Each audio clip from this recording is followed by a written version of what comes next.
Hey everyone, welcome back to Seeking Witchcraft. I'm your host Ashley, and today we are going to talk about energy. Specifically, I'm going to talk about how to sense it and ways to raise it.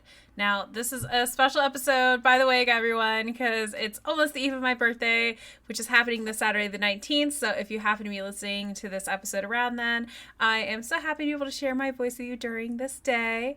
That aside, let's go ahead and get into the topic for today. So to start, what exactly is energy anyway?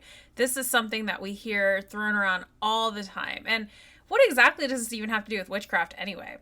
Well, energy is something that is around and within us at all times. And while I'm not going to get into the scientific explanation of this, I'll describe energy for the sake of this episode as something that witches sense and manipulate. Now, the key factor here of what I just said is sensing and manipulation, which are two separate functions that are done, although they usually tend to overlap with one another. So to explain this a little more, let's talk about that first idea, sensing energy. This is something that almost everyone does without even realizing it, even if they're not involved in witchcraft. The most basic example of this is going to be something like going into a room and being able to feel that something took place there previously. Like, let's say walking into a room after there's been a big argument, or even something a little bit less morbid or depressing, something like a engagement, for example. So that's one way you can explain it. But this can also be explained in a different way aside from that stereotypical example. So let's talk about walking maybe into a big space such as a town hall or a giant church or a historical place such as, I don't know, like the Colosseum in Rome, for example, or even a funeral home. No matter what, even if it's just a very small feeling, walking into these spaces will tend to cause you to feel something more that's outside of yourself and outside of any preconceived or experienced emotions that you might have about the place. Places like this will tend to hold up a bunch of energy that is been able to be felt by all, even if no one may actually talk about this or vocalize this. So let me give you a personal example. Over Christmas, the holidays, I recently visited Nashville, Tennessee, and while I was there, I checked out the Parthenon. And if you don't know what the Parthenon is, it's essentially a replica area where they have a replica of the statue of Athena, size and all. And now I'm not somebody who personally works with her, but when you walk into the Parthenon and you go up to the second floor where she's at, there is definitely a palpable energy about being in that room with a gigantic figure of her. But, to make this example a little bit more generalizable, especially for people who've never been to the Parthenon or never even heard of this before, I'll say that I've had the same feeling happen to me when I've just looked at artifacts in museums. So it's that sense of like awe and like there's just this energy to the room that you're in that's separate than the energy you feel when you just walk at home or you're at your job. It's this energetic signature that you're sensing and picking up on. But let me give you another example outside of this. Have you ever walked or driven through a downtown area after hours in the dark? Maybe, you went there an hour or so after all the bars and restaurants and shops closed down, and there's just that odd feeling in the air of being in a place where there was once a really large group of lively people, and now all of a sudden, no one's there. Perhaps you might have even felt a similar feeling if you've been working from home like me during this pandemic, and you may have stopped into your place of employment to pick something up, but it's completely deserted, all the lights are off, no one's there. It's like this weird, eerie feeling that you experience being in these spaces. This is you picking up the energetic signature of a place. And all of this is to say that yes, you can and most likely have already experienced sensing energy. And it's not as woo-woo per se as some people may say that it is. But all right, so what does this have to do with witchcraft? Well, part of witchcraft might involve working with spirits, ancestors, etc. And being able to develop the sense of what energy feels like around you will help to let you know if and when the spirits that you're working with have shown up.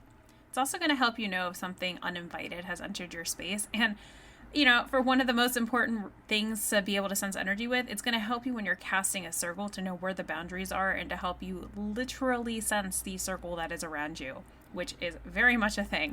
It sometimes takes some time and practice though, but don't worry, we're going to get into that.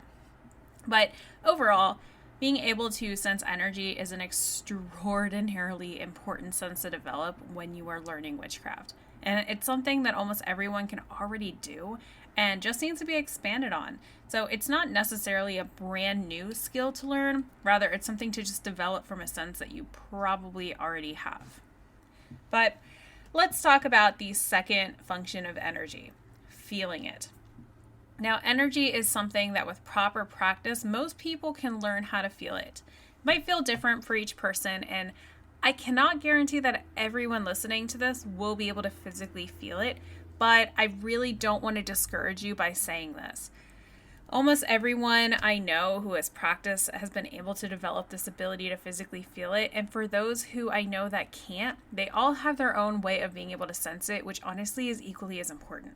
Now, for me, this was something that took literal months to learn how to do, but I was pretty lucky in the sense that I had practiced this a lot as a teenager without even realizing that this was involved with witchcraft or Wicca, which was like the best part of all of this. I was just bored.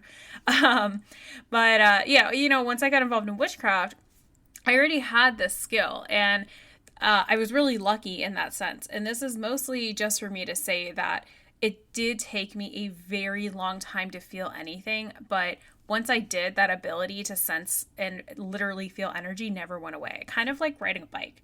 Once I got a sense for it, I was never able to not have this ability of it, even though sometimes it took me a couple extra seconds to kind of be able to get there if I was out of practice per se.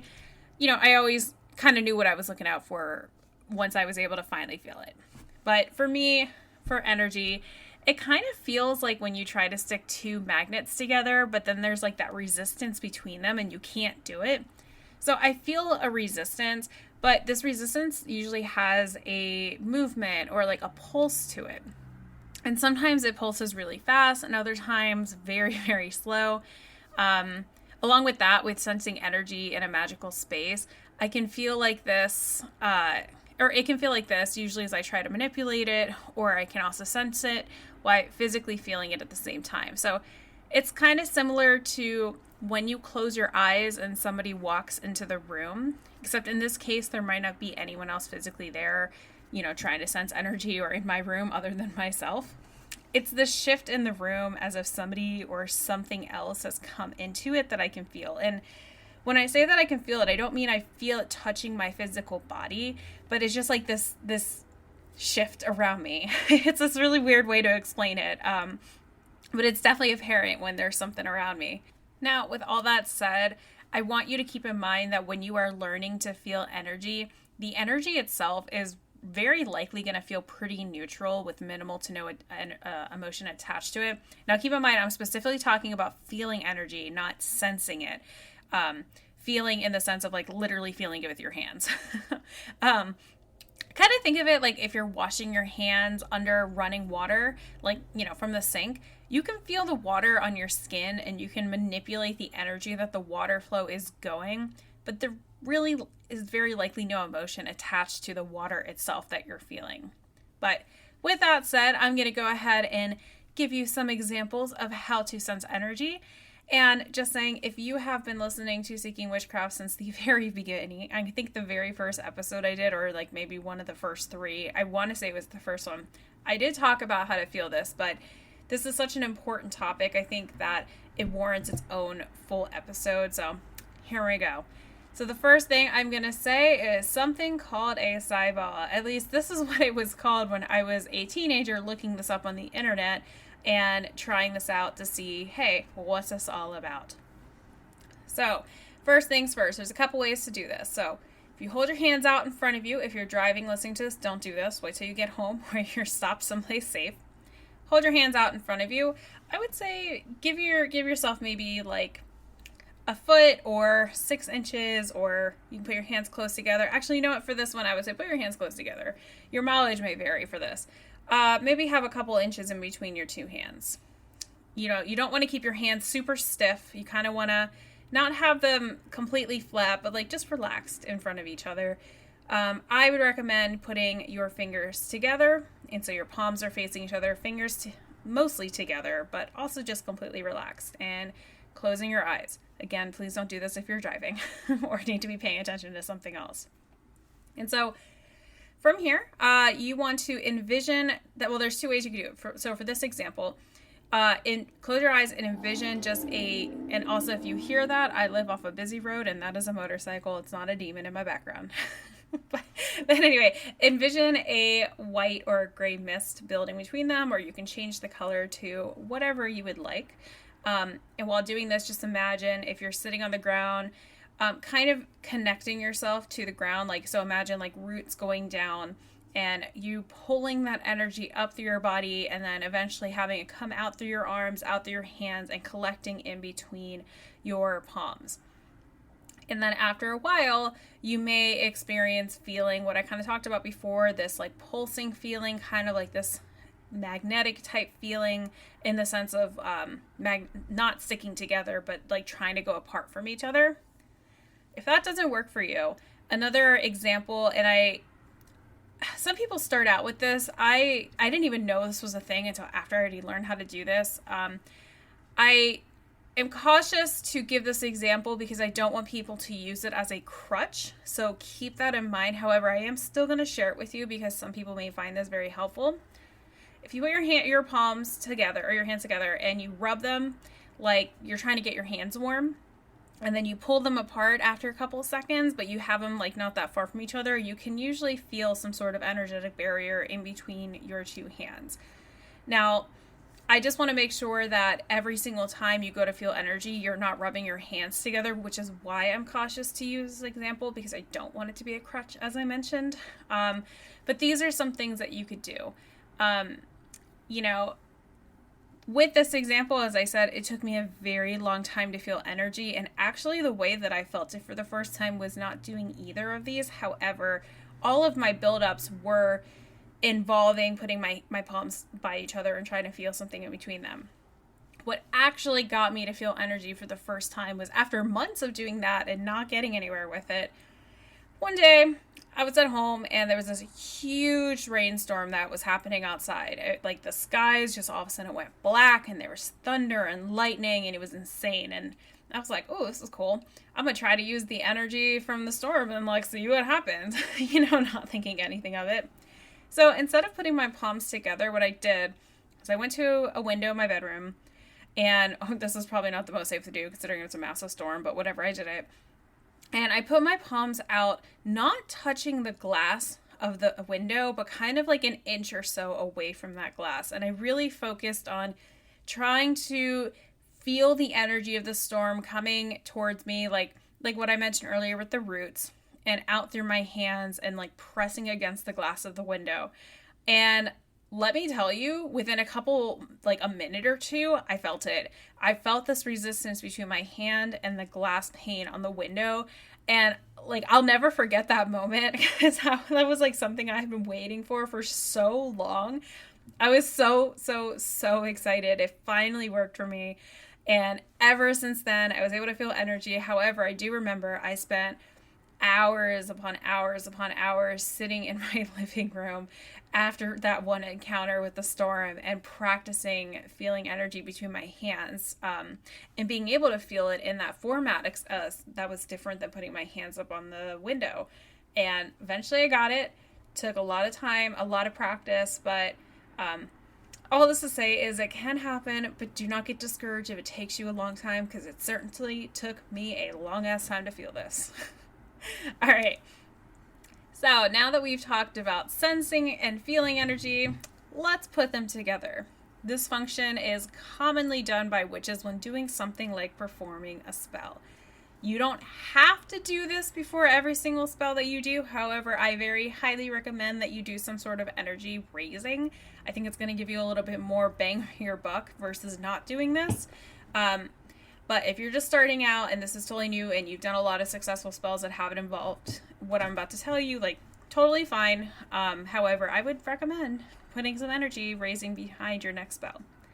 All right, so to do a basic spell, in the example I'm talking about, a witch may raise energy, feel the energy that's around them, send it off into a target, and then the witch would be able to sense once it's done. Cool. All right, let's break this down a little bit more of what I just said. So the first thing to talk about would be raising energy. And there are a ton of ways this can be done. I'm not even going to explain every way this can be done because it's a lot. But one of the most basic examples to do this is simple ways like dancing, running, anything that's going to get your heart rate up. And you can also incorporate other things into this, like using things like drums to help control the flow of energy. So, for example, if you're raising energy as a group and you want to raise a lot of energy really, really fast, you can ask somebody to play a fast drum beat or, play a recording of one while everyone dances around to the rhythm. Or the opposite can happen if you want to slowly raise energy until you get this peak, which is a good thing to do. Like if you are doing a very long working and you don't want to just raise all the energy in a minute. You want to spend like maybe 15 minutes or so, like really putting your all into this. You might ask them to play a slow drum beat or one that just progressively gets faster and faster. So you might also incorporate some controlled breathing into this, which I'm going to get into breathing in a moment. But before that, with the dancing, a thing that's also very popular to do with this is singing or chanting. Now, I do have an upcoming episode planned about using your voice in witchcraft, so stay tuned for this. So I'm not going to get too into that for this episode, but chanting while you're dancing around a circle can definitely help to raise energy. And it also helps you focus on what you're doing and kind of tunes everything else out. So there are some pretty popular chants out there. There's something like, the ones like hoof and horn, which is related to we all come from the goddess. There's the horn one chant. There's the chant with like the different goddess names like Isis, Astarte, Diana, Hecate, Demeter, Kali, and Nana. I'm not gonna do all these chants here. The other one of hoof and horn goes like hoof and horn, all that's died that shall be reborn, corn and grain, all that falls shall rise again. And then the we all come from the goddesses, we all come from the goddess, and to her we shall return, like a drop of rain flowing to the ocean. That's obviously not how you chant it, but those are the words to it. I might have missed a word here and there or switched it around, but essentially those are the words to those chants. So if you're curious, you can Google them. They're very, very popular. There is a Reclaiming album on Spotify, I think from like 1997, where they have a lot of those chants on there. But truthfully, if you just Google or look up popular Wiccan chants on Spotify, you're bound to come across hundreds of them. As I mentioned, the three I just said are pretty popular. Most general pagans will know those. Chanting is just like a cool way to, get yourself in the zone to help raise the energy. It can also help with trance. Which I'm going to kind of talk about that in a second. But the next thing I wanted to talk about is breath work. So breath work is another way to raise energy and alter your state of mind. And breath work is something that my coven sister is really, really into. So she actually wrote a whole thing on this topic as it's something, as I mentioned, she's really into this. One time I saw her doing some breath work and I didn't know like this was something that she did. And after the circle, I was like, so what was that you were doing? And I was so interested in it. But my coven sister wrote in this thing she wrote about breath work that slow and deep controlled breaths can induce a state of relaxation and lower the heart rate, perhaps aiding one while slipping into a meditative state. And rapid and shallow controlled breath to contrast may heighten one's heart rate and blood pressure, and the increase in oxygen may create a high or floating feeling, helping to raise energy or reach a state of trance. All right, trance. There's that word again. Now, trance is a whole nother topic that perhaps I should have an episode on in the future because it's very relevant to witchcraft and Wicca. But you know what? For now, let's just stick to raising energy. And if anybody's interested about hearing about trance, let me know. That is a whole topic on its own. Another thing that my coven sister had told me about was using ohms as a way to to use your breath. So for example, if you start with this, so like, the O-M-M-M, that word. If you do this with shallow breathing, you'll have a much different intensity of energy compared to taking a really deep breath and saying forcefully, but also slowly during an exhale. The energy raised during this is something that is kind of like, it's felt like internally, and it's something that you can really practice with over time. Another one is called circular breathing. So this is when you take deep or gentle breaths in and out without pausing. So I love the breath sound as my example for this, but doing this loudly is a really, really, really good way to raise energy. But keep in mind that this is something that can make you lightheaded. So if you're going to do this, please proceed with caution. This can increase the oxygen in your blood. It's essentially hyperventilating if you do it really, really, really fast, which can cause you to pass out. So please be careful. However, it is a fantastic way to raise energy, especially if you don't have the means to do something like running around. You could just very well do it while sitting in a single place. The last example using breath work is something called the building breath. And the building breath refers to increasing the intensity of your breathing, which is feeding back into the growth of energy that you're seeking to build. So to increase the intensity, what you're going to do is you're going to breathe harder, breathe louder, increase the depths of your breath kind of into your stomach, and then increasing the speed of your breathing. So you're going to do this all in a row. You should play with these variations to find what works best for you. And once you know your patterns and preferences, you might be able to experience the climax of energy a little bit easier. And you'll be able to sense when that's finally, when that is there, which is really, really useful in spell work. But, all right. So now you've picked one of these examples of raising energy. You felt what it feels like when it's reached this peak. Your next role would be to focus on sending that energy to your target. So this can be done doing something like, you raise all this energy and you kind of want to like focus on something. So perhaps you made a sigil for whatever working you're doing. You carved a candle. Maybe you're thinking of an image of a person that you're trying to heal. Whatever it is, you're sending that energy that was just raised into that whatever you're choosing to get the outcome that you want. All right, so after you do that, this is actually also where sensing the energy comes into play, as this is what helps you know once the peak is reached, when it's being sent, and when it has been sent and it's done being sent. And as I mentioned before, it also lets you know if someone or something is visiting your circle or your space that you can't physically see, if you catch my drift. But yeah, so with that, there you have it. Now, keep in mind that this all may sound pretty simple on paper or via audio. I guess that'd be the more appropriate term to use. This is something that may take some time for people to develop. Not everyone is able to get their senses in tune on day 1 or even day 100, but that does not mean that you shouldn't try these techniques out, or just because you don't feel, or you can't, or you don't feel anything, that, it's not going to happen for you. If anything, this is exactly why you should practice this. You can't force yourself to be able to sense energy just by reading about it or listening to this podcast, or, I don't know, trying it once and being like, oh, it didn't work. You need to actually go out there, experiment, see what you can experience for yourself, and practice. Witchcraft takes time, dedication, and practice. And some people are able to tap into things more naturally or quicker than others, but please, I am encouraging you to not feel bad if this takes you a bit of time to feel for yourself. And anyways, witchcraft is all about your personal experiences and journeys. You really have to go out there and find what works for you. And I know I say this all the time, but it really, really is true. But alrighty, guys. So thank you everyone so much for listening. I hope you found this episode to be educational and hopefully useful for your practice. As I mentioned, I do have another episode on the horizon coming out about the voice, so keep an eye out for that one. And if there's an episode you'd like to hear in the future, like the trance episode or any other episode topic, please send me a message and let me know. Or if there's anybody you ever want me to have on the podcast, please also feel free to let me know.